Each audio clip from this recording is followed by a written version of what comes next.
All right, thank you so very much, everybody, for joining us for another ACE Learn session. My name is Elise Cogburn, she, her pronouns, and I'm the National Outreach and Recruitment Strategy Manager here at American Conservation Experience.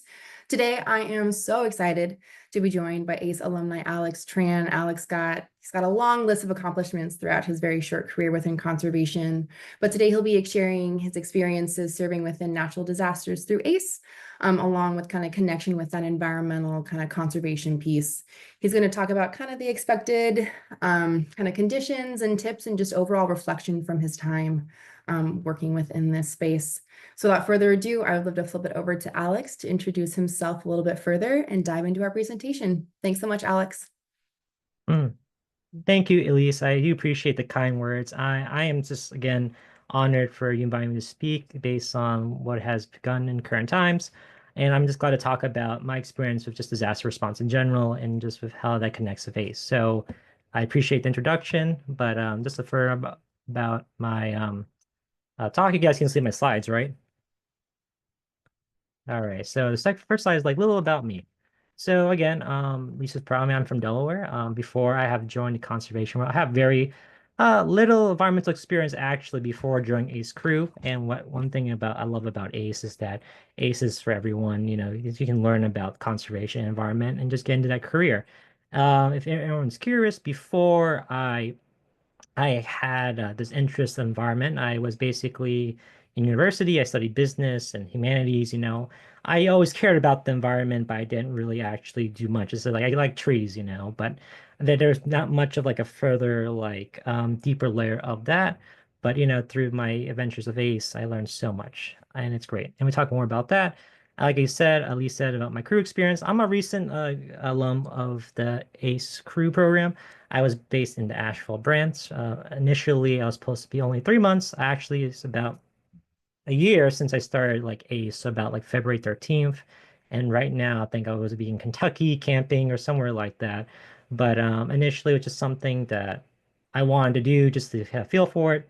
And I guess I fell in love with it, and I just kept extending and kept like forwarding. And it turns out from 3 months into almost like a year I spent in ACE crew. So that means I just loved the program so much, or I just learned so much, and it was just a great experience. And I travel around, and it was good.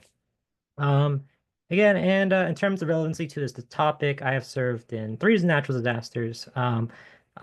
Two with other Corps called NCCC. I served in Hurricane Delta Laura with in Louisiana, and I went COVID at the height of COVID when all those pop-up tents served up. I was deployed to New York City and Queens with the Coast Guard, Navy, and Department of Defense and FEMA.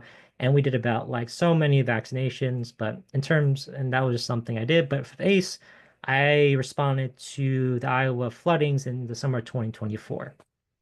And in turn, I'm currently, after my post-ACE life, I'm currently in two positions, and position that's mainly my thing. I work in emergency management.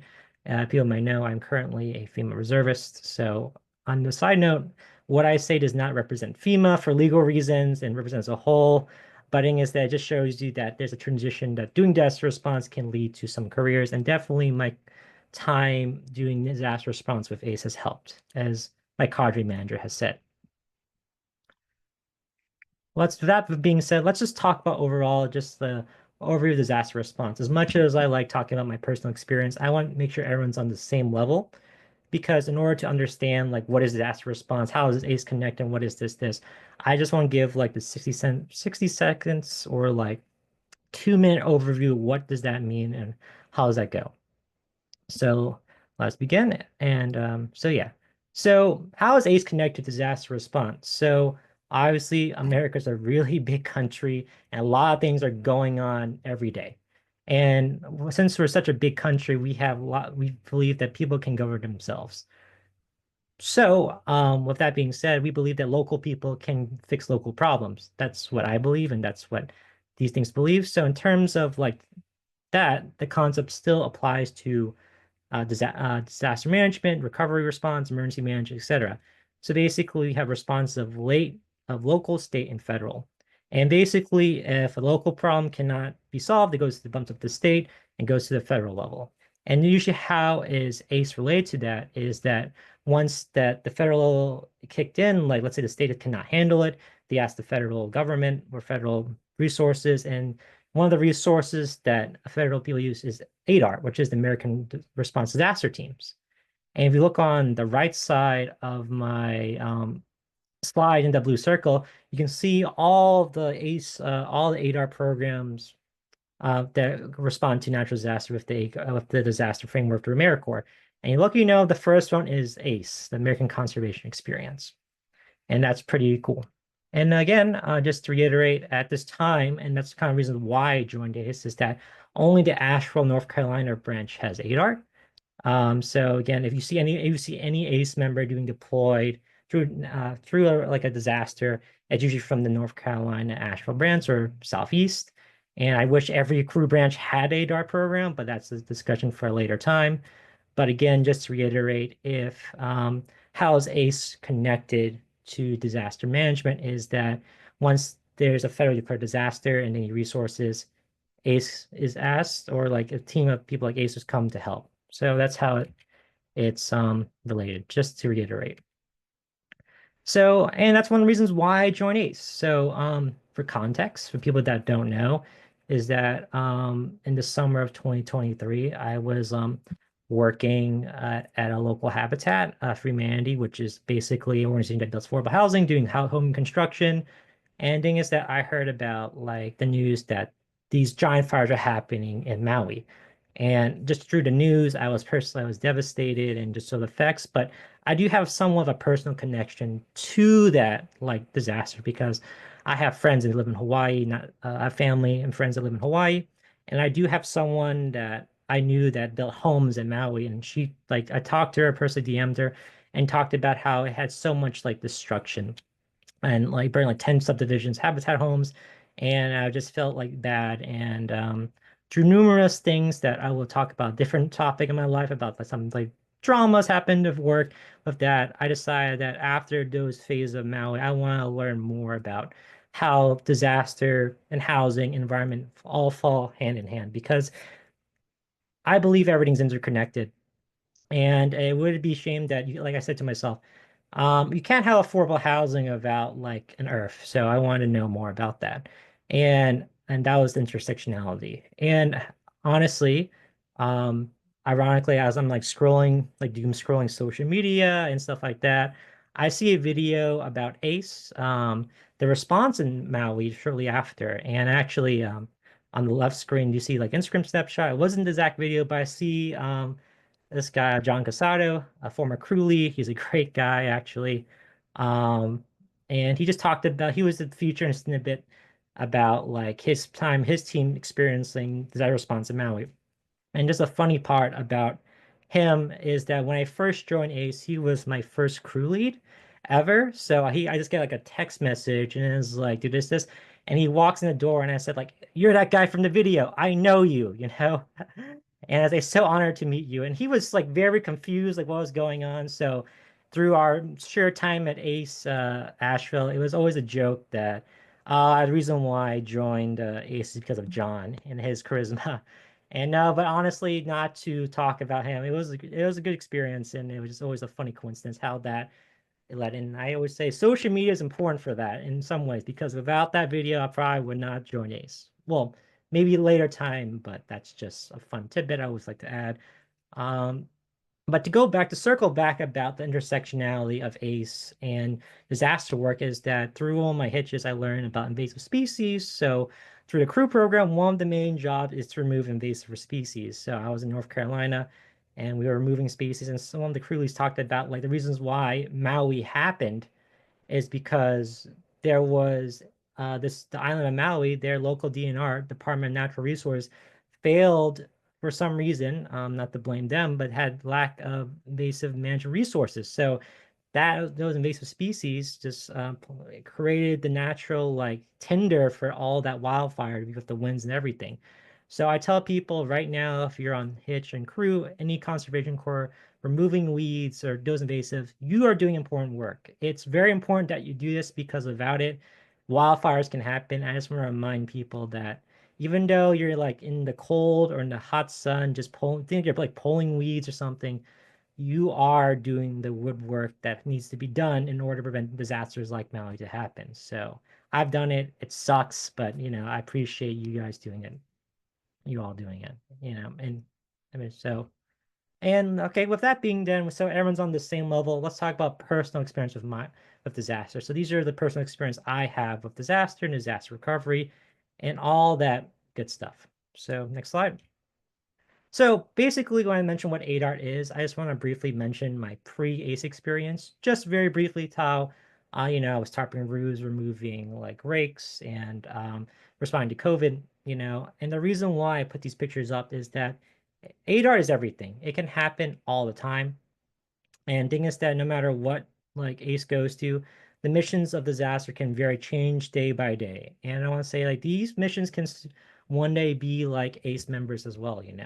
So I just wanted to just put that out there. All right, let's talk about Iowa, the hot sun. So basically, again, I was deployed in the summer of 2024 in Iowa. Of course, if you may know the news, there's a lot of tornadoes and a lot of natural disasters in the state of Iowa. And luckily, Ace was asking, our division was asking for members. So, and I said I signed up. But crew of 5 people, we went and had a 30-day deployment, and all that good stuff. And if you look at the pictures, you can see like, so on the left bottom corner, that's during a beach community cleanup. On the right side, that's usually they set up with the other one, Texas Conservation Corps. The upper right is basically just everyday day briefings concerning like the structures of disaster response, which I'll go very briefly in a bit. And in the left tiny sliver there is like the actual work being done, which I'll go in. So let's talk about what was the assignment. So again, I talked about parts of Iowa had unprecedented amounts of unprecedented flooding has caused a lot of damage to survivors. So basically, a reason what happened in Iowa was a combination of a drought, unprecedented like rainfall. I think a dam broke at the same time, and all these the combinations factors happen into the northeast, like northwest part of Iowa, so near like Minnesota, that area connected to South Dakota. There were just unprecedented levels of like flooding. Like I remember I talked to like a survivor of that, and they're called survivors for a reason. They're not victims. They're called survivors, and said that they have not seen this flooding in like generations. It's like unprecedented. And again, so our team, so ACE and other ADAR teams, so we were wave one. We were there to help gut building and provide multi-pressure to reduce financial burden for homeowners. And I think the reason why we're sent there is because like I talked to people who there's that they know like conservation corps like ACE can do the good work. We can do the work because we're in the woods, we're in like the national parks, we're camping, we're there. We know we are used to adverse conditions. And these were some average conditions because again, it was hot and humid. I think every day in Iowa is about like 90 degrees Fahrenheit. And there was no clouds whatsoever. And the thing is that it was like long hours. You would do at least like 7:30 to 5 o'clock, about 10-hour days, 6 days a week for about 4 weeks. And every day you would just do that. And when you do like muck and gut like houses, um you have because of the mold there, because of the flood damage, we all have to wear Tyvek. And wearing Tyvek and layers, it gets cold. There's no room to breathe, so you would all get really really sweaty. And every day you take off your Tyvek and you have this you're just drenched in sweat. And it was just brutal. But that happened every day. So every time we would go to a home, and these are like all over the affected counties of like Iowa. So like we would have a base operations, and basically it could take like 15 minutes to get to a site, could get to go to like an hour or even an hour and a half. And we go there and we would do the work and drive back. But every day was long. And it was a very humbling experience because a lot of things happen. And through that experience of what did I learn? So um I'll go over and break down like what I learned in terms of technical, geography, and more philosophical. Um, on the more technical side, I learned how to use better hand tools. So the nature of the work was a lot of like construction basically. You just have to gut everything. You just have to scrub all like the material that would cause mold. And it was a lot of just using like crowbars and hammers. So I already had construction experience, so it helped a little bit. But in terms of that, I did learn that. And in terms of geography, I learned about Iowa in general and the area of the Midwest. I didn't know how flat Iowa was, and I'm from a flat state. Like Delaware's like pretty flat self, so it's like it is pretty flat. And one thing I always mentioned, on a funny note, is that the amounts of corn Iowa has. Like I was just surprised of the tons of corn in the Midwest, and so we were interviewed in a news article for like our work, and I was selected to interview since I was the public information officer at the time. And I quote I kind of like jokingly said to reporters like, I'm just surprised of the amounts of corn there. Tons and tons of corn. And I joked that you can like quote that in the article, and he releases the article. It's all good stuff. We talk about how like the good work we do, the conditions we achieve. We actually remove like about over 200 cubic tons of like debris to help people.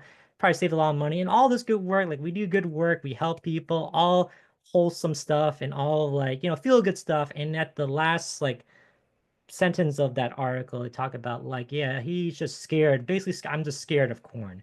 So that's funny. But those are just like the technical and like, geographical sides. But in terms of like philosophical sides, I learned in just like overarching themes of this like um disaster is that I like to say it, but the importance of like where you live, like geography, importance of like how your location determines like the safety of yours. I learned about like how to become more empathetic because, I like to think I'm like a good guy. I'm very like active listening, I care. But those are like when like normal day to day like operations, like when you're put like in a stressful environment, and when you're tired, and also when you see people that experience the worst possible moments of their life, and they tell you that as like it's a sense that am I willing to understand this type of work, and you can like I feel like that your heart can get worn out by that. And I learned philosophically that it's good to have that type of empathy and just care about these people because what you see in the news, those are human beings. What you see like what happened in North Carolina, Helene, like the wildfires in LA, like you see it on the TV, but when you like meet the person and talk to them and they want to talk about their experience of what they endure, it's just something, this is just a different thing. Like there's TV, but talking human person, it's just, it just, it kind of breaks your heart, but learns that we are all human at the end of the day, and we would need to just remember that when times get going tough, and no matter how divisive we get, we're just humans at the end of the day. Um, and the last thing I want to point out in terms of what have I learned besides the technical, in terms of like the geography and philosophical, is the importance of the world, importance of like why does this happen? I'm gonna say this for one, I don't think it's controversial to me, but this is what happens when we have climate change. This is the reason why these floods happen because again, I was talking to the one of the survivors, like I haven't experienced this flood in hundreds and hundreds of years. Like this is like a biblical flood, and this has never happened before. And the reason why, like what Maui happens, is because of climate change, and the conditions. So again, our infrastructure was not built for these like environments were not built with the idea of this climate radically changing left and right, causing these storms.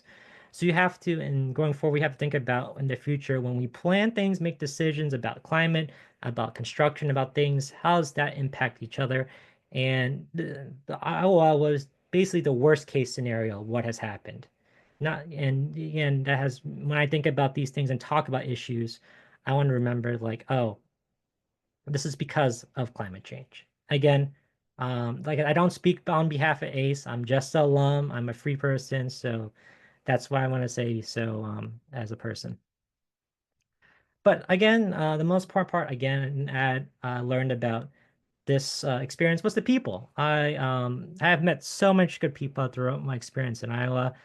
As besides just like my team in general of 5 people, I met people from different conservation corps, like Conservation Corps of Minnesota and Iowa, my old corps, National Civilian Corps, and Triple C, Washington Conservation Corps, Texas Conservation Corps, and everyone has different types of backgrounds and why they join conservation, why they signed up for disaster, and their reasonings and their just personality are just humbling. It turns out that I met so many good people, and you can just learn lots from them, like where they come from and how like their view is different. I met someone and who was from Conservation Corps, Minnesota and Iowa. His also name is Alex, and he's just a really cool dude. Since I was Alex Tran, he was Alex Colling. I would say he was AC, and I would be AT and Common Ground. But the point is that when you do disaster in general, and with ACE or anything else, you meet really cool people that you don't have the opportunity. I think ACE in itself, you meet diverse people, but it's cool to meet other people that do the same mission, similar, and you can learn from each other because I don't think it's a competition. I feel like we're all in the same space. We all want to work together.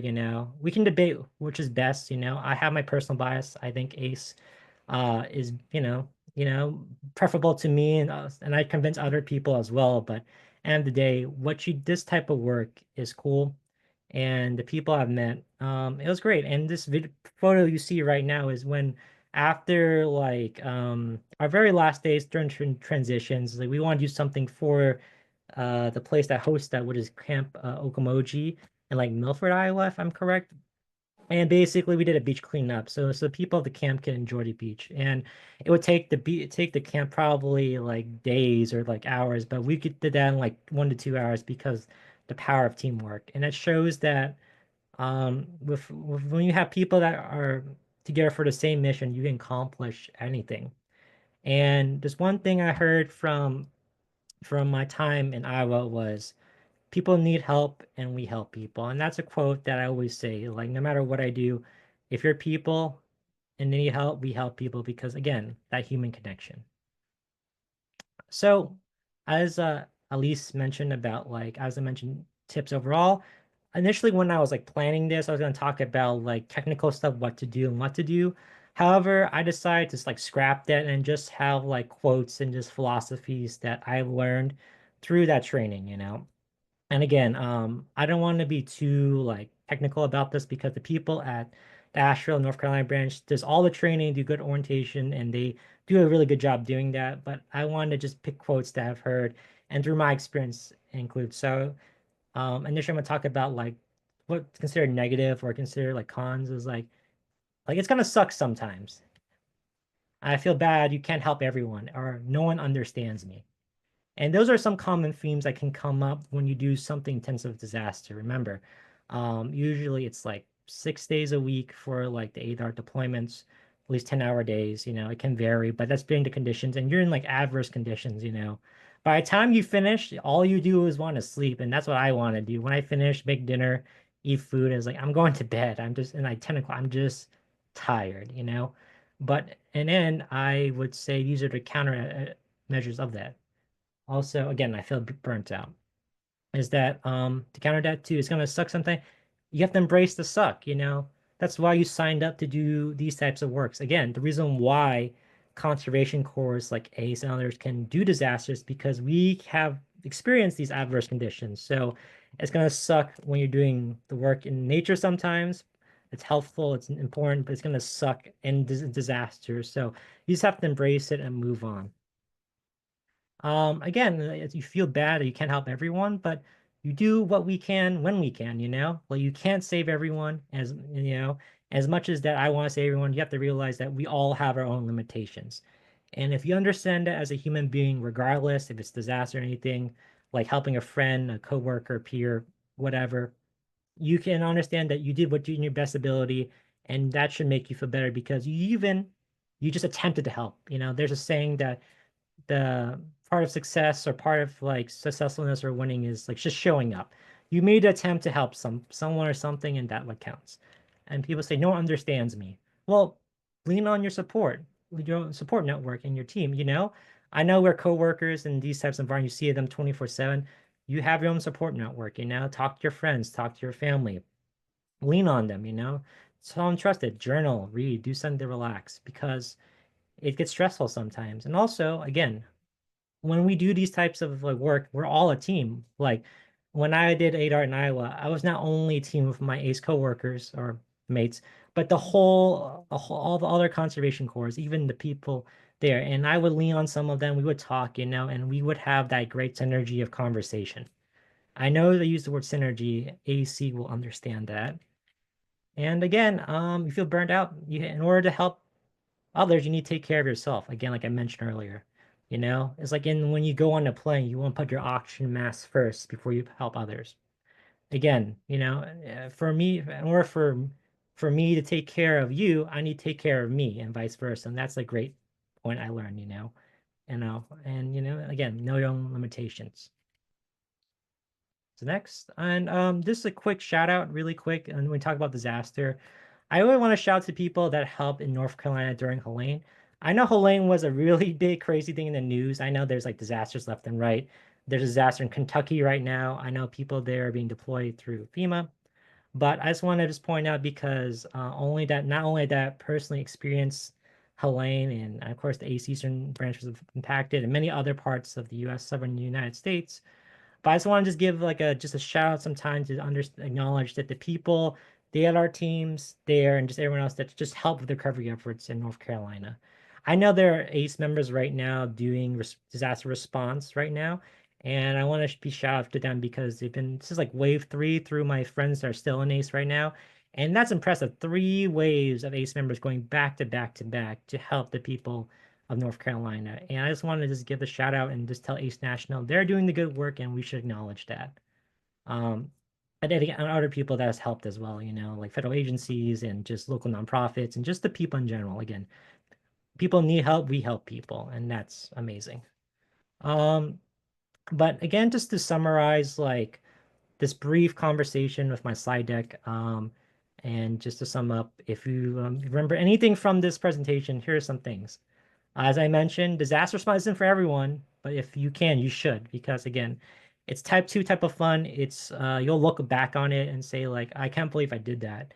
And now I can just like have this presentation talk about my cumulative disaster response experiences, At those moments of time, it was really like traumatizing, a bit sad, but again, and then I did my part to help better like that place. Like for example, like during the COVID vaccine, New York City is back to normal, and I can say to my heart, I helped one of the biggest cities in the world get back on its feet. And I say like, or I can say like, I helped the people Iowa did this, and they're still there. It still needs things to do. They still need help and resources and support, but at least I did my part again. You do what you can. Um, and then mentioned that what ACE and other conservation corps does helps prevent disaster. Like I remember about why I mentioned what partly inspired me to join ACE was those wildfires. And thing is that ACE and other things and like other DNRs and those organizations do remove all those invasive species because it's important because it helps prevent these disasters. I can't emphasize enough. No matter ideal, I think you all are doing good work and just remember that and you're appreciated acknowledged just from me. That's not by everyone else, but you're acknowledged from me. Again, third point is the power of teamwork. Again, I mentioned that beach cleanup. How the power of like mobilizing a bunch of humans that want to help, you can get things done really fastly, and that's good. And the fourth part is that unfortunately, because of like conditions on the ground and climate change, like is needed more than ever. Like there's like 2 disasters that are really traumatic that just happened. Like again, like in LA. And again, like we need people who are want to join, who want to help, and through these teams, like through ADART. And again, it's not for everyone. If you can, please do it because I fundamentally believe that it's just like your civic duty just to do something about it. But again, it's something that it's desperately needed, and we need more people, like everything. That's to summarize. And that's basically just my presentation. Wow, just about like a half an hour, so that's pretty good in terms of time, for questions or just like random discussions. I just want to say thank you for everyone attending this conversation live. I'll thank people who have watched this when it goes up on YouTube or some other video sharing platform. I know I can yap a lot, so that's good. And I'd like to dedicate this like presentation to a couple of people, especially thank you to the marketing communications team. But in terms of my Ace Wave Team 1 to Iowa, I put their initials down. You know who you are. So props off, you made it really good in terms of just our small community. To all the Iowa teams there, so all the cores I just mentioned, especially to the Ace Southeast Asheville crew branch, the staff, the core members right now, and just alums I met throughout the time. They have done great things, doing good things post Ace. And just a shout out to all AmeriCorps members serving, and I currently serve. This type of work is needed, and it's like not known. And what you've done is like taking a time to like a time of your life to do something good. Not finding also, like I'm not gonna just like lie, but we don't get paid much financially through AmeriCorps members. And that's a discussion for another day. But through your just like shared service and sacrifice and compromise, I just want to thank everyone for doing this type of work through ACE, through Habitat, just through anything. You have done good work and through AmeriCorps, and you have served your nation, and thank you for your service. So and we just 31 minutes, and that's my presentation. So again, thank you for everyone. Thank you. Thank you so much, Alex, for sharing all the information from your experience. I just met you recently within the last few months, and I'm in awe of just what you've been able to accomplish and build through just your passion and your excitement, and especially in this theme of national service. I think a lot of people who work in conservation can really resonate with that, wanting to give back in terms of that national service. And I just thank you for your work. We've got a little bit more time within this session. I know I've got a few questions always to ask, but I did want to open it up to folks. If you have questions, I have one question already. If you want to either put it in the chat or unmute yourself, raise your hand through the Zoom features. And first we'll start with Karen, please. Thanks. Thank you, Alex, for being willing to speak. This was super interesting. And thank you also for all the work you did on behalf of ACE and on behalf of yourself. It was really important, and we're grateful that you joined ACE and did the work. So thanks. My question is, I was interested when you were showing the pictures of the work you did in Iowa. Were the homeowners there when you were mucking out their homes and helping rehab their homes, or were they gone and was it just a crew that was in there, or were they doing it alongside you? It depends. So thanks, Karen, for that question. I'll gladly answer that. It depends again, like the way that ADAR works in this type of like this like disaster is that they get requests. So basically like the state, as acts like a database, and people submit requests, and the state just asks like our team to help with that. So on some houses, yes, they were there, the second floor, because of the work. It was usually a lot of basements. We like muck and gut, one-story houses, but they didn't really help because, again, that's the liability issues. But through my experience, especially my first house, it was basically Bob and Bob's wife. They were super nice to give us food, but they were very grateful. But they just showed us to the basement, and we did our thing. So, and to other cores, some other houses we worked together. Sometimes we worked in like teams, other like organization of volunteers, but usually never like the homeowners or the survivors would work with us, just the people responding to this recovery efforts. Thank you.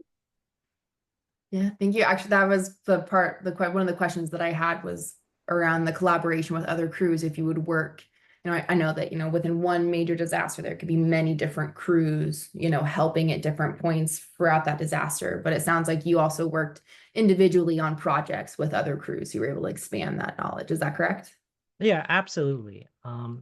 Actually, Ace was the first one on the ground for this like disaster. So it's just literally just the five of us, and we Oh, worked with the AmeriCorps Disaster Service Unit, basically that oversees and coordinates all this. And for about the first 4 to 5 days, we just mucked and got ourselves. And when the other corps came, like CCMI, Conservation Corps Minnesota and Iowa, and Texas, and then Triple C, we were actually the guidelines, so we were actually there just to help them, just get documented. We showed them what to do.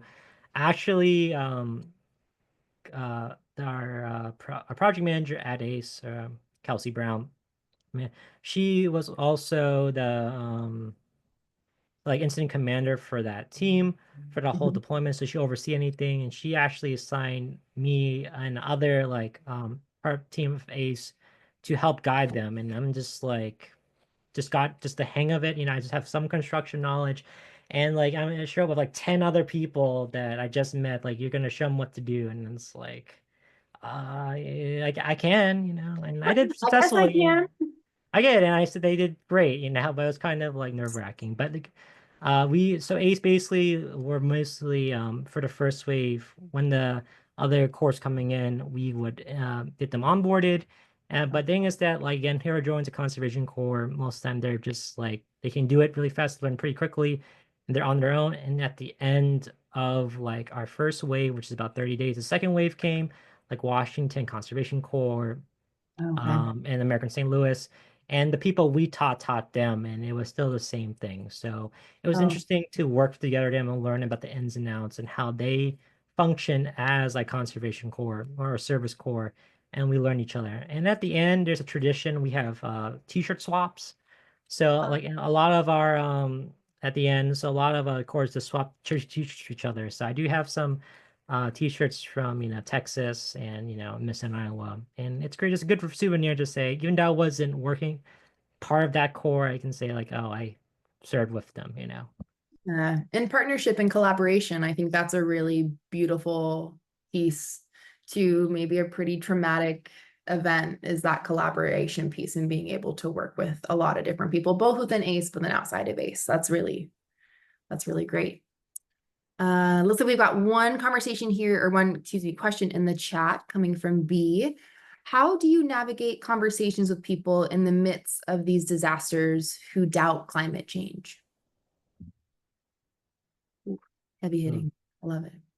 That's a great question, B. So again, this term also media training, and you get learned no matter like through my work in general, is that you're not here to like debate people or just like to make sure you're right or just to make the other point. As much as that's considered like a secondary, tertiary goal, the main goal is to help people, achieve them. And maybe through you like the people that have like you help, they can see that and basically strike a conversation, you know um obviously I believe that these disasters and are climate change is a tribute to them, and and again, and it's like, at the end of the day, it's like they're survivors or like people that witness them, and if in order to have conversations with those people you have helped, I don't think it's the most, how you say, fruitful. Again, we're there to help people, and as much, and maybe later you can have that discussion. By the end of the day, is that through your hard work, through your perseverance, through your just character, maybe they can just see a different perspective eventually, like um there's certain stereotypes you have like come up with generally when you travel and when you do this type of work. You have these preconceived notions, and I had them too, and I still do. Well, not anymore, but it helps you chip them away. And um again, just remember to have the answer to this conversation is that you just have to be very like listening. You don't want to be like confrontational. You just want to show what they come from, and maybe eventually they will turn around again. It's more of, again, not like a hostile environment. It's more of like an education. You know. I hope that answers that question. It was kind of like circumvental, but at the end of the day, um, end of the day, we try to help them, and we just have to be very cordial again, servants of the people. Makes sense. Thank you, Alex. Thank you. Looks like we got another question in the chat, kind of in the realm of your overarching ACE experience question. Did you have a favorite hitch that you worked on? A follow-up question with that favorite hitch. Are there any places you traveled that surprised you in terms of corn, ha ha ha, funny, funny, or other geography? Oh, Did Well, wheat favorite get you? Are hitches. you scared of wheat? I'm concerned about all these different grains. Is corn and Well, like I said, lots of grains, lots of. I'm not. I don't have celiac disease, so that should be fine. But you get sick of eating a lot of bread during like. So again, when you do camp life, I'm sure like anyone who's watching this who has done conservation, I know sandwiches are the easiest way to eat lunch or just snack on, but you just get a bit tired. So am I like wheat phobic? I don't know. Maybe. I'm sick. It's like when the corporate pizza party, like too many pizza parties, you just get sick of it. And I actually am sick of pizza because of that. But nonetheless, to answer Emma's question, my favorite hitch besides like Iowa, all of them are like this is a cop out answer. All of them are unique in their own way. But if I had to just be objective and answer from my feelings, I would say like Ohio. Like so basically that picture I was in earlier was building trail in Ohio. That was really cool just to like build trail. Like building trail is really cool. Um Also just to see that part of Ohio. Like I always joke that I'll never go to Ohio ever again. Then my brother moved to Ohio shortly before I joined ACE. Then they sent me to that project 3 hitches in a row. So I was stuck in Ohio for a month and a half. But I always love Ohio. There's like strong people, they're nice people, and they're good people. Um, well, any other places you surprised in terms of corn? There's no corn in Kentucky. Actually, one thing I learned about my travels of hitches is how cold it gets in Kentucky. I thought Kentucky was like the South and it was like pretty hot, like South Carolina, but no, it's kind of west, like south of Ohio. And I was in the Cumberland Plateau, camping for my second hitch ever, first outside of Asheville. And it was during around this time, and I realized how cold it gets in Kentucky. It gets really goddamn cold, and I was literally freezing. So I learned that it gets cold in Kentucky. So in terms of other geography, other surprises. And stuff. So like in Myrtle Beach, I've never been there. That was a hitch I did for a week. Really cool experience. They have a lot of mini golf places. So much mini golf in that small strip of land. And we're just like this weird fascination of mini golf in the South. Um, there's other stuff, but those are the biggest things I learned is that there's a lot of mini golf in Myrtle Beach and it gets cold in Kentucky. Those are the biggest things that surprised me the most. Um, Everywhere else in the corn, that's it. I think that answers Emma's question. Yeah, I I would. love it. Recently, I've got a friend who just moved to Kentucky, and I was also in that same boat with you, Alex, very ignorant. Like, oh, it's the South, right? It's just warm and like, humid down there, right? Like, oh no, there's like snowstorms. Like they just got 6 inches or a foot of snow the other day. And I was like, oh, Yeah, that's why snow's in Kentucky? What? there's yeah, that's why there's actually to highlight there's disaster going on when there's storms and flooding, and I just want to make people aware of that if they haven't already. Disaster comes and goes, but depends on like publicity people highlight, but that's how Kentucky's different. It's not Yeah, like hot and humid like you mentioned. very much so. Very much so. Um I I've mean, I've got one question. Oh, here we got another question. I love it. Thank you. Are we good? Are you doing good, Alex? I'm doing good. I'm doing Fabulous. fantastic. Oh my, okay, Emma, you stole my question. So this is a joint question from both Emma and myself. Sorry. Yeah, yeah, I can do this on Sorry, purpose. Lise. My mind, it's fine. You mentioned, and I'm gonna kind of elaborate with my own version of this too, kind of you do a lot of national service, right? You go into a lot of these really like use the word traumatic spaces, right? These can be traumatizing, not just for you, but also for these people that are losing their homes and that are having this huge impact. And this is a very important role that you have. What do you do to recharge, to ground yourself, to not burn out?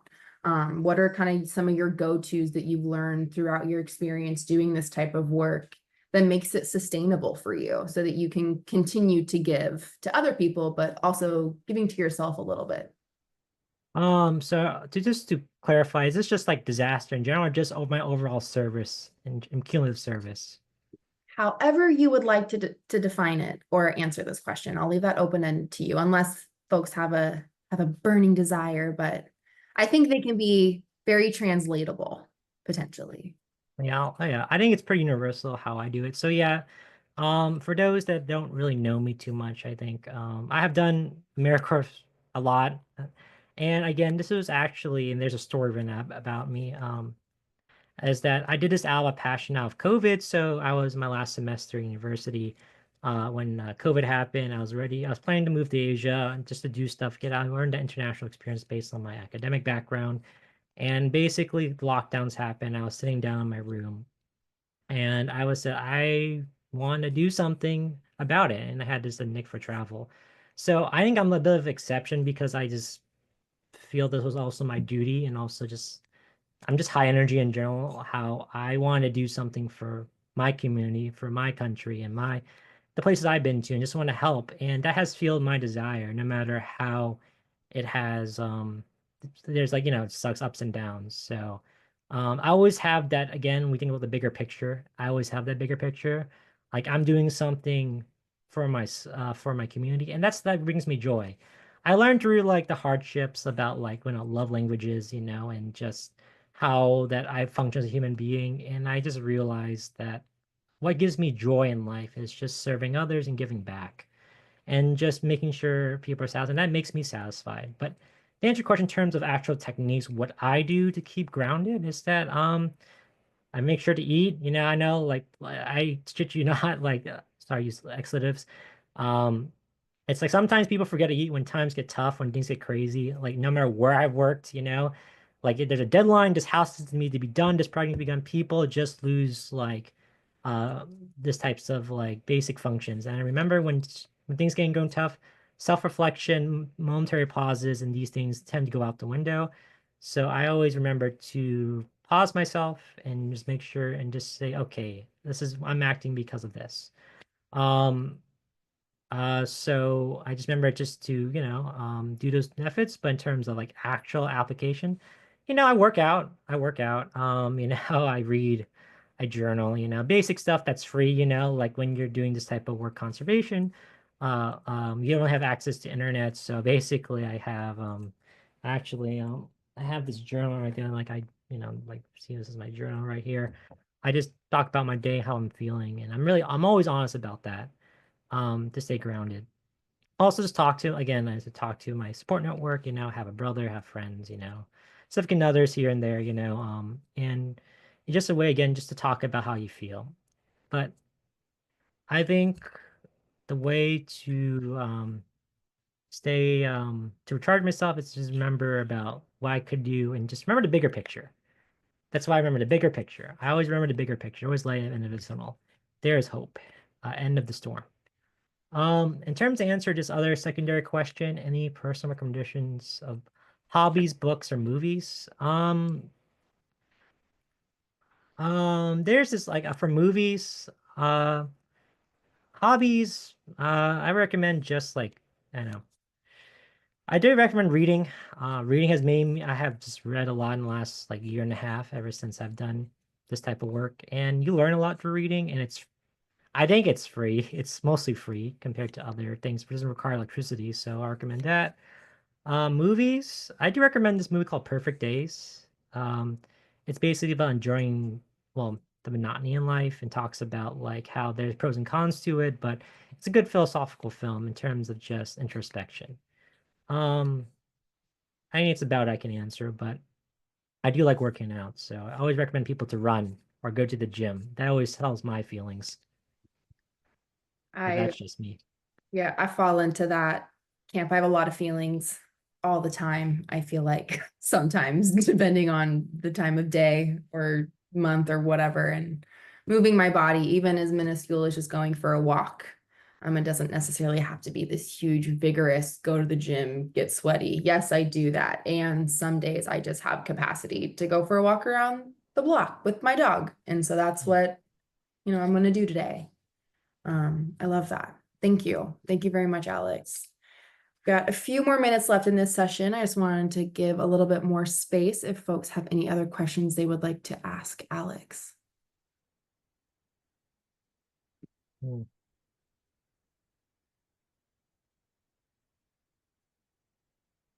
But just really quick before we go more Q&A, so when you mentioned earlier about like National Serve Giving Back, I Mhm. always have to remind people that there are other ways to serve their community, and ACE is one of their ways.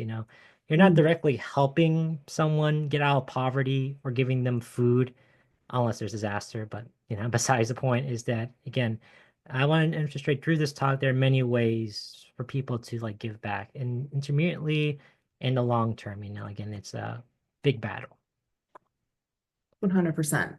Yeah, I mean, you're testament to that about just the different varieties of how someone can give back. And I feel like every level and every gift someone can give counts. Whether that is a full month where you were able to devote a full 4 weeks to one, maybe that's just an afternoon for someone who can just, do what they can within their local immediate area for an afternoon and help. But giving back in that national service, that paying it forward, I think it looks like so many beautiful things. B has a beautiful comment here in the chat that says pacifist soldier is what comes to mind with your mindset and passion for this work. And I could not agree more, B. Could not agree more. Thank you for the comment. I appreciate it.